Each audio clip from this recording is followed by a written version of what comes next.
Hi, నేను my Anees physiotherapy and wellness clinic, Guntur, Lakshmipuram, Guntur. So ఈ క్లినిక్లో ఈరోజు మనం మాట్లాడుకునే టాపిక్ ఏంటంటే స్పైనల్ ఇష్యూస్. స్పైనల్ ఇష్యూస్లో మనకి ఎక్కువగా ఫిజియో కేసెస్ వచ్చేసరికి మెడ నొప్పి, నడుము నొప్పి అనేది ఎక్కువ చూస్తూ ఉంటాం. ఈ మెడ నొప్పి, నడుము నొప్పికి అడ్వాన్స్ ట్రీట్మెంట్లు ఏమైనా ఉన్నాయంటే కైరోప్రాక్టీస్ అనేది కాస్త ఆధునిక ట్రీట్మెంట్.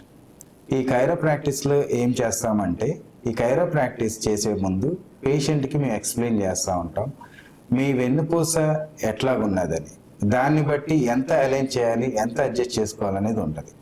సో అందరు చాలామంది కైరోప్రాక్టీస్ అని చేస్తూ ఉంటారు. బట్ కైరోప్రాక్టీస్ వాళ్ళు ఏం చేయాలంటే ఫస్ట్ అసెస్మెంట్ తీసుకోవాలి. అసెస్మెంట్ తీసుకున్నాక ఎంతవరకు మనం కరెక్షన్ చేయాలో అంతవరకే కరెక్షన్ చేయాలి. ఈ మధ్య నేను చాలామంది వీడియోస్ అవన్నీ చూసినప్పుడు సౌండ్స్ రావడానికి మైకులు పెట్టుకొని మరీ చేస్తున్నారు. ఆ ట్రీట్మెంట్లో సౌండ్ రాక్కర్లా, కాకపోతే అలైన్ అవుతుందా లేదా అనేది మనం చూసుకోవాలి. ఆ ట్రీట్మెంట్ని కైరోప్రాక్టీస్ అంటాం. గట్టిగా సౌండ్లు వచ్చి చేసేది ట్రీట్మెంటే కాదు.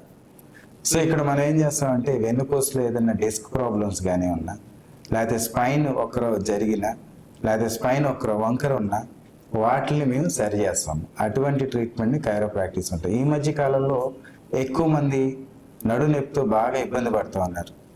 సో అటువంటి వాళ్ళకి మా దగ్గరికి వచ్చినప్పుడు మేము ఇటువంటి ట్రీట్మెంట్ అందించాం. ఈ ట్రీట్మెంట్ వల్ల దాదాపు 99% జనాలు హ్యాపీగా ఫీల్ అయ్యారు. నడుము నొప్పి ప్రశాంతంగా తగ్గిపోయింది, ఇంకెటువంటి ప్రాబ్లం లేకుండా ఉంది. ఎక్కువ మంది సర్జరీస్ అని డాక్టర్ చెప్పారు అన్నారు, కానీ ఇక్కడికి వచ్చినాక ఆ కైరోప్రాక్టీస్ చేసి ఇంకా దానికి అదనంగా కొంత ఆస్టియోపతిని యాడ్ చేసినప్పుడు వాళ్ళకి నొప్పి అనేది మాయమైపోయి ప్రశాంతంగా ఉంది. వాళ్ళకి సర్జరీ లేకుండానే నడుము నొప్పి తగ్గింది.